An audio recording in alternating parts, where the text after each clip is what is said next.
everyone. Here I'm Vadel Sagar. So we are in the part number 13. So let us go for the part number 13 without wasting time. At the end, in the part number 12, we've seen regarding some this point of view. It is a charge density, surface charge density, line charge density, and volume charge density. Surface charge density is represented by the sigma. Line charge density is represented by the lambda, and then volume charge density is represented by the rho. So this is what I am saying, that sigma I am here. Why I am taking this particular slide of the last discussions here, there is some importance regarding the delta element, area element, sorry, delta S. So this is what earlier it was we was discussed. Okay, now it is the today we are going for the very important point for the not only the exam point of view, for the physics electrostatic point of view. In this anywhere wherever you are going into the terms of the electrostatic studies, that like Gauss law is a very important tool to solving some competitive examples. Okay, so please today you have to very careful to while we are discussing these things, so very focused you should have. Okay, so now let us start the without wasting time, the Gauss law. Actually this is a Gauss name, there is a no meaning, it is a scientist name, that's why we have pick up the name as the Gauss law. It is given by the Gauss.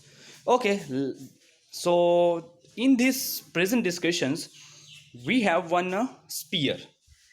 As you can see in this diagram, there is one sphere we have, and inside the sphere there is only one charge we are putting, only one charge. You can able to see a simpler applications of this notion of the electric flux. Now go back in part number 8. I'm in a below descriptions I'm putting the link of part number 8 discussions. You can go and then study the electric flux detail. Here we are playing with the electric flux, so you should have a clear cut idea regarding what is electric flux. At that time we are defined the electric flux as a phi, which is a product of electric field E into the area element delta S. That is required here, and you can see in the next slides it is there. Let us consider a total flux through the sphere of a radius r, which enclose a very point charge q at the center. Divide the sphere into the small area element as shown in figure. So whatever I said, you may not get an idea what I am trying to be discussed here. So let us define in a very specific manner. There is a one sphere, this is clear to you. Okay, this sphere at the center we have one charge. This charge is emerging electric field, that you know, and whether this positive charge or negative charge, here we are not mentioning this kind of stuff. Okay, there is one charge, it has electric flux. Now any surface, which surface you have, sphere surface you have. Now from the any surface, how much electric field line pass through it, it is called electric flux, that you may found in the part number 8. We want to find what we want to find in a Gauss law. We want to find total electric flux due to present charge inside the particular Gaussian surface. Now what is Gaussian surface, I will explain you at the end of the story. But any particular surface what you are taking for your problem, here for our problem we have one sphere, so we want to find total flux through the sphere due to presence of q charge at the center. Okay, what we want to find and what I discussed here, please read again, you will get an idea while pausing your video. Now here I am writing the, so as you know in physics, whenever you want to find the total something, you are not going to the total out because it's a very complicated to you. We are taking the small part of it, so the here we are taking the small area element on particular the sphere. So we will do the calculations on this particular small area element, which is delta S, and we are sum over the all area element which are present on the surface, so it will be gives a total flux on the surface. Okay, now due to presence of this charge, there is an emerging electric field. How much electric field passed through this small area element is called electric flux of delta S surface element. So the flux delta phi is equal to E is the electric field which passed through the delta S element. Okay, and we know from the very beginning the electric field E is equal to kq by r square, where k is equal to 4 pi 1 upon 4 pi epsilon 0 q by 4 pi epsilon 0 r square into this is about r cap, which is showing the what, remember the all things, you can't forget. R prime is describing the directions of electric field, and this 1 upon 4 pi epsilon 0 r square shows the magnitude terms. Okay, and this delta S is as it is. So the flux which passed through the delta S element is q upon 4 pi epsilon 0 r square into the r cap into the r delta S. Here the unit vector r that it is here you can able to see is along the radial vector out to the center to the areal element. It means r can be, you may not found the where is r cap. R cap is the directions towards to the area element. Where is area element? Here, from the center, from the charge, and charge on center, so I can say from the center, otherwise is from the charge to the areal element. So this is your areal element. This is the directions of r cap. This is also directions of E for this particular area element. Okay, so since the normal to the sphere at every point is along the radial vector at the point, okay, so the all are the radial vector points are the towards the area element. This should be clear to you for the next discussion. Please, you can stop and go back and remind it all things. Okay, this is must needed how I can reduce this equations to this.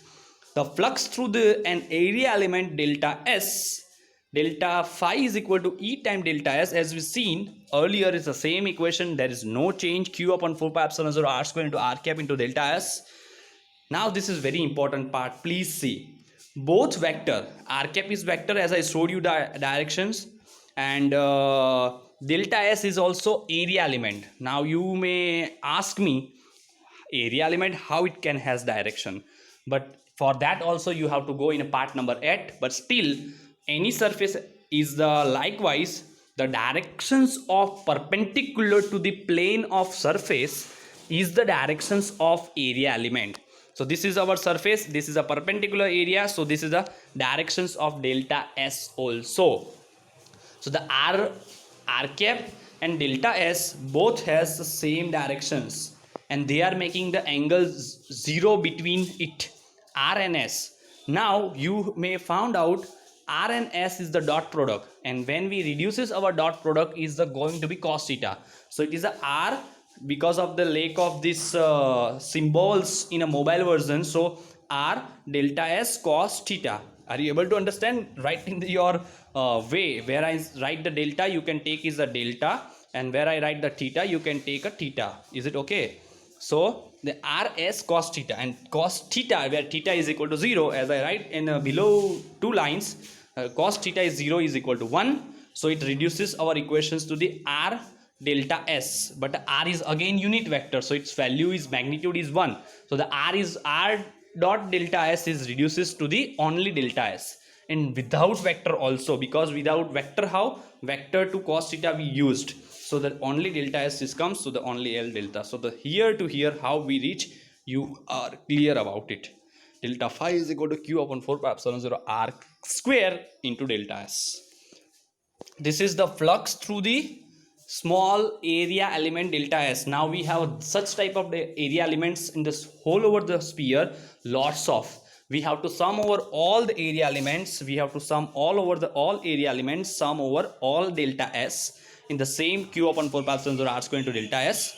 Now the q upon 4 pi epsilon 0 r square, all terms are constant, so we are take out from the summation, there is no meaning of the summation on there, where delta S term is not belong inside. So this area element is affecting on the only this, and this you know summation over all it will be reduces to the S surface, overall surface of the sphere. And you know the surface area, surface area of the sphere is 4 pi epsilon, 4 pi r square, where r is equal to radius of the sphere. So we are putting the s is instead of, okay, so we are putting 4 pi epsilon 0 instead of s now onwards. So this is 4 pi epsilon 0 cancel out, r square cancel out. Oh, our phi is reduces to just q by epsilon 0, where q is equal to charge which are present inside this any particular surface. Here we have sphere, and epsilon 0 is a very constant term, 8.852 into 10 to the power minus 12 something is there. Okay, so this is equation what we seen earlier is a simple illustrations of the general rules of Gauss law. And please fit in the mind, the phi is equal to q upon epsilon 0 is nothing but the general Gauss law principle. So fit in your brain. They may ask in MCQ, they may ask in 2 marks question, they may ask in the 3 marks or 5 marks also, or the extension with the significance of the Gauss law. But the Gauss law is phi is equal to q upon epsilon 0. You can apply to the any surface, you will find out this result only. So as I said you, we stated the Gauss law without proof. Electric flux through the closed surface S, any closed surface. Sphere is a closed surface, triangle is a closed surface, cylinder is a closed from the both the side, then it's a closed surface.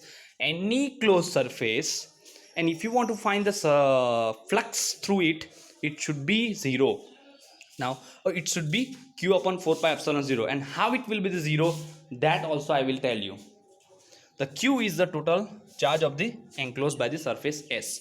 The law implies that the total electric flux through the closed surface, as that law which you define, what indicates, please, because as a mathematics in physics we are always solve these equations and all that, but at the end you found out the meaning of this equation, then it is important and easier, the physics become easier to you. The law implies that total flux, which is phi, through the enclosed surface, any enclosed surface, is 0 if no charge is enclosed by the surface. If the charge is not there inside the surface, then how the flux come into pictures? So there is a no flux, okay, because electric field is not there, electric field E is not there, so the flux phi is equal to E dot delta S. E is 0, then overall is 0. Okay. So as also the q is equal to 0, then phi is equal to q by epsilon 0 is 0. Okay, for the better understanding and go ahead for the another kind of surface, here we are taking the closed surface cylinder. Here the electric field is uniform, as I say, as I describe the directions which is towards this I am applying the electric field. Consider the enclosed cylinder surface we have with its axis parallel to their axis of cylinder, that you know axis of cylinder is the passing line through the center of the cylinder. This axis is parallel to the electric field, as you can see. So you have to apply your electric field in the directions of the cylindrical axis. The total flux phi through the surface is the phi. There is a 3 surface in the cylinder particular, there is no only one surface, so there is a flux enclosing by this surface 1, flux enclosed by the surface 2, and flux enclosed by the surface number 3, hold the cylinder round.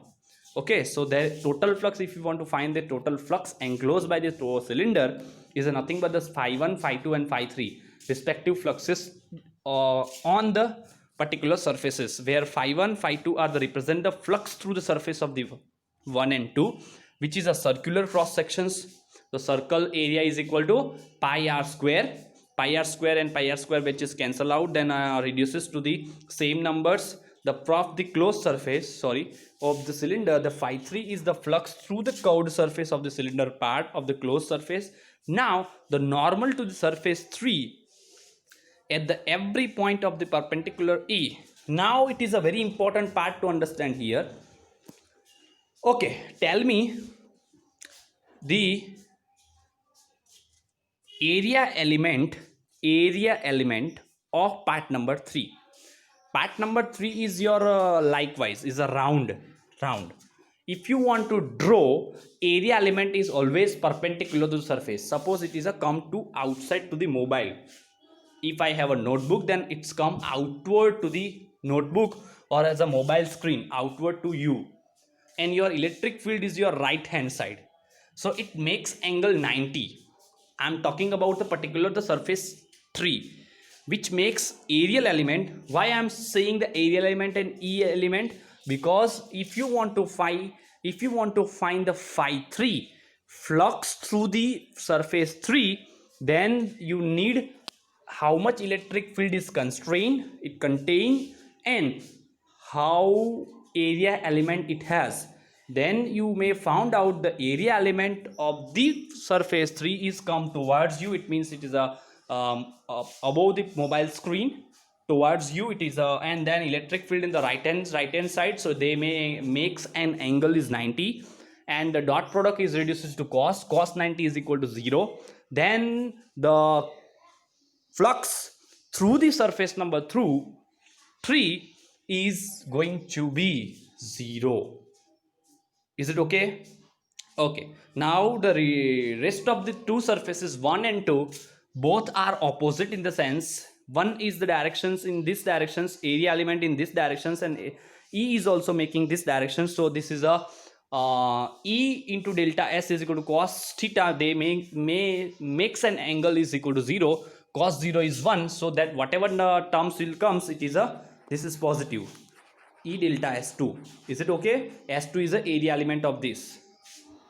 And about this, the surface element is this directions and the electric field in this direction, so they make an angle is equal to, sorry, they make an angle where it is, they make an angle 180, and 180 is cos 180 is minus 1, so it is a phi 1 is equal to E minus S1.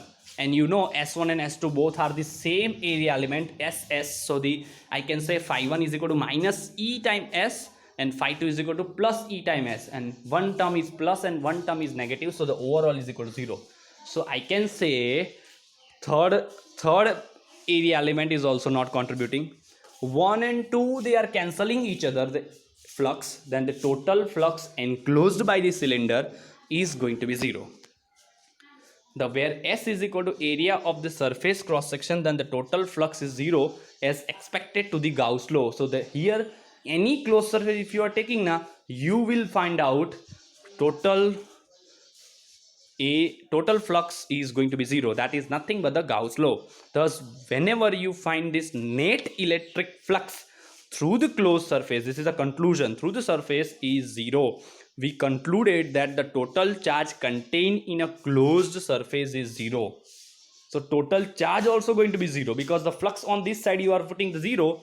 See, okay, flux, what you find the flux on the terms of 0, epsilon 0 multiply of it is a 0, then the charge is also going to be 0. So any closed surface, how many numbers of charge they contain, this it will be 0. The great significance of the Gauss law that must needed to understand. The Gauss law is a true for the any closed surface. You can apply to the any closed surface, no matter whether the shape and size what it is. As I said, you triangle, square, sphere, and then at the last we seen that in the cylinder also, any kind of shape and size you can apply it. The terms Q on the right hand side of the Gauss law, I'm talking about this term, this term, this term, this term, this terms. This Q should be included the sum over the all the charges which are enclosed inside the surface, but those charges should be inside to the surface. You cannot take the charges which are lies outside of the surface, because they will not contributing in the electric flux terms.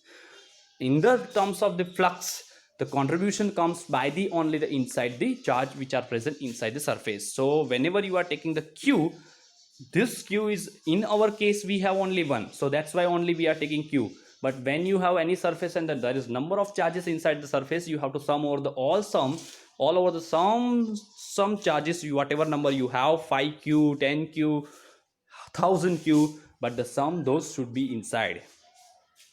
When the surface is so chosen that there are some charge inside and some outside, some surfaces you have in such a kind of some charges are outside also, some charges are inside also, then electric field due to the all charges both inside and outside surface S, then the Q on the right hand side of the Gauss law, this is repeated thing what I said you, this should be represented as a inside charges only. You cannot take the outside one.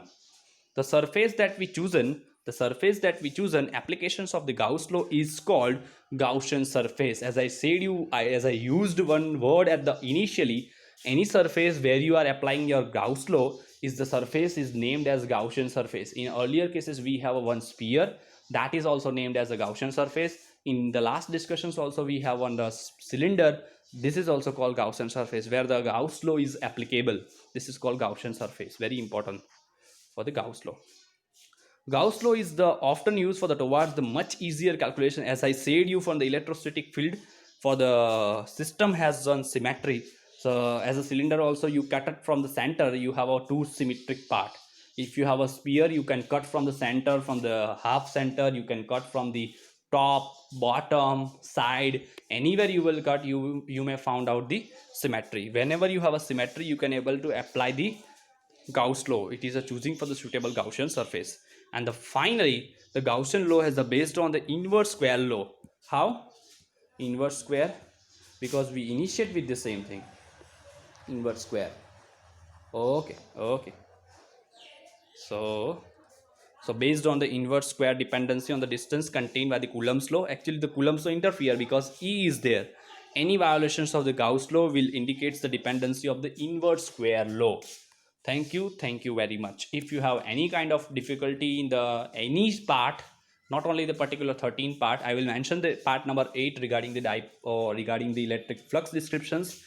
Thank you very much.